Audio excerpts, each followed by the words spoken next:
All right, guys, I'm Sedalia Schwartz, Marketing Director here at Acura Peabody. I am so excited to be here today because there is a lot of buzz and excitement in the air here at Acura because the all-new, all-electric ZDX is on its way. And I'm sitting down today with Matthew Phillips. We're going to talk a little bit about this new vehicle, what it gets for range, what does the landscape look like, and just all of the good stuff that we need to know and that you guys need to know about this all-new ZDX. So let's go ahead and get some information about it. Hey, Matthew, how are you? I'm great, Sedalia. Thank you for coming. Yeah, thank you for having me. I love this showroom. I love this showroom.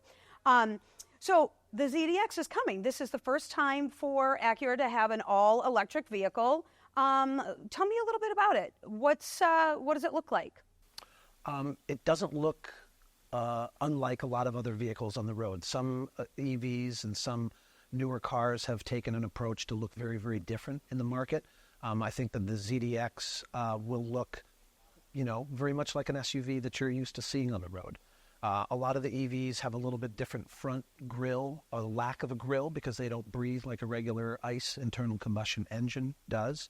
So they have a little bit different look from the front, but the rest of the car looks like you're, a fairly typical SUV.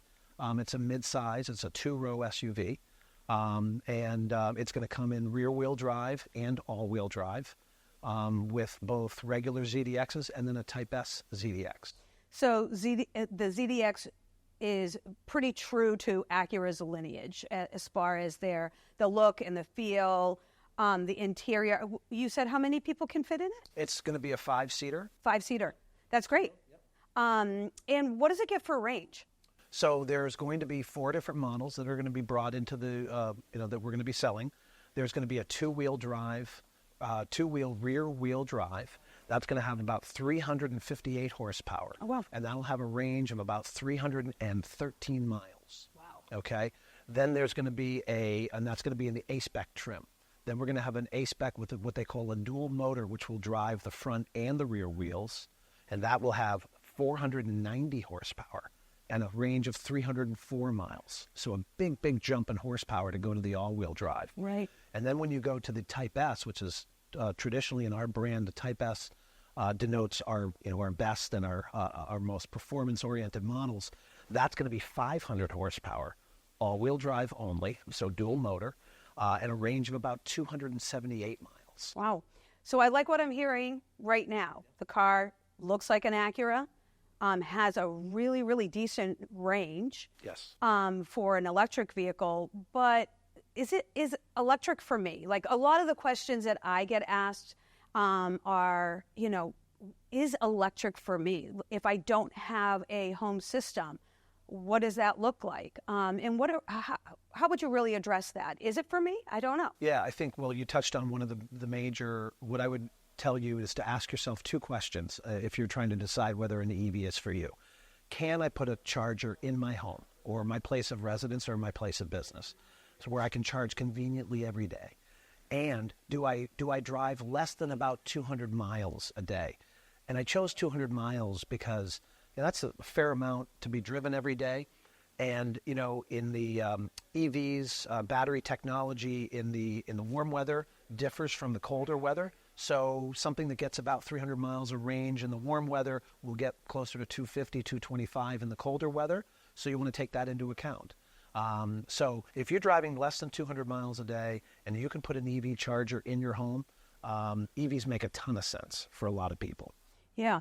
So what I would do is call my electrician, make sure that my house grid could handle it. Yep. Correct? Yeah. And the normal consumer probably doesn't do more than 200 plus miles a day, correct? Most people that commute to an office or go around doing errands during the day are going to be able to fall into that 200 miles a day, and that's a very conservative number.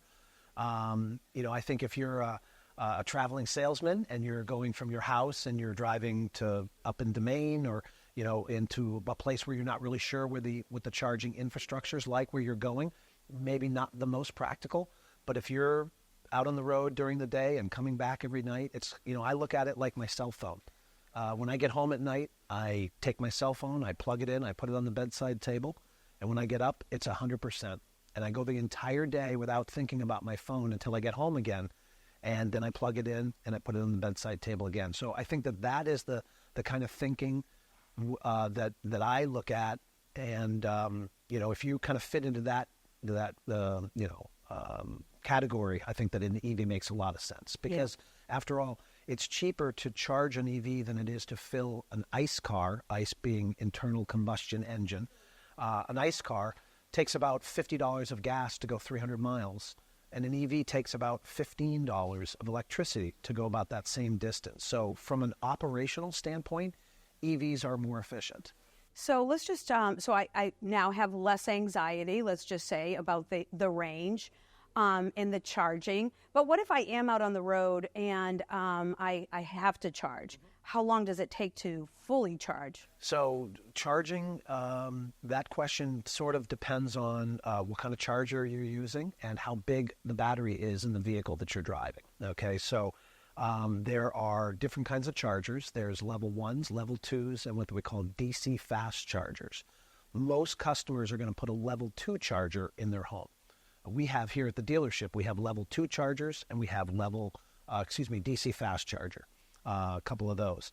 So a level 2 charger will take you about 4 or 5 hours to fully charge the vehicle, whereas a DC fast charger will take the average battery, and again, it depends on the size of the battery, would take anywhere from an hour to 2 hours to fully charge, okay? So when you're out on the road, there are networks, EVgo, Electrify America, there are charging networks. And when you buy a ZDX, one of the things that you will get is you'll get the choice of either a credit towards a home installation, you'll get a portable level 1 charger, or credits on one of these national networks. So the least expensive and the most convenient is going to be your in-home solution, okay? If you have to be out on the road, it does take a little bit of, there's a little bit of planning, but that's one thing the car will help you with, and the app that comes with the vehicle will help you find those charging resources. So it does require a little bit of planning, but for that local driver that's, to and from a couple hundred miles a day, ending up back at their house, it's a pretty easy solution. Yeah. It looks like Acura is really making it pretty simple to drive electric. They've kind of thought about everything when it comes to the technology, the infrastructure, the timing, all of that stuff, and of course the range. So what does the ZDX typically go for? What are we talking about as far as cost? So the two-wheel drive A-Spec will start with an MSRP of $64,500, and that will go all the way up to $74,500 for the Type S all-wheel drive. So it's about a $10,000 range. Now that's before any tax credits. You probably heard a lot about these vehicles qualify for tax credits. I'm happy to report that the ZDX is priced, the SUVs under $80,000 qualify for the $7,500 federal tax credit. And then there are also tax credits of up to $3,500 that are available locally. Now, there's some restrictions on household income and some other things. Everybody is well-versed here, and I would also say that you can buy the car just like you would buy any other car. You can lease it, you can finance it, you do all those things. And then at the end of the year, you can apply for that credit when you do your taxes, or you can come in and you can transfer that credit to the dealership, and we can apply it right to the price of the vehicle, sort of up front. Okay. And then you sort of reconcile your taxes at the end of the year like you normally would. Wow, that sounds great. So when is the car going to be landing here? So we are expecting our first vehicles to drop in a couple weeks. Okay, they're being built right now. I don't have an exact date, but I would say mid-April that we should have a couple of demos on the ground for people to drive. We're going to be very excited to have them here because, frankly, our number one defector brand right now is Tesla. So there are people that are leaving the Acura brand because we don't have an EV. And so we're very excited to have an EV to offer to our customers. Yeah, I've been definitely hearing a lot of buzz out there about the car, and people are really excited about getting behind the wheel, taking a test drive, looking at the interior, getting a whole new feel for that vehicle. So I'm excited to see it in a couple of weeks as well. Anything else that we should share with the consumer? Everybody here is well versed with EVs. We've had some EVs on ground here that we've been doing some training with, some other brands but we've been getting sort of used to the technology. Driving an EV is very simple, but there are a couple things that are a little bit different. Systems like regenerative braking, feel a little bit different than in a traditional ICE car. But once you get a handle on that, it's very quiet. They're very smooth. They require less maintenance than ICE cars. The average EV requires about $4,000 less maintenance over the life of the vehicle than does an ICE car. Wow. There's 2,000 moving parts in an ICE car. There's 20 moving parts in an EV. So things like in an EV, you don't have to worry about things like oil changes and transmission fluids and things like that.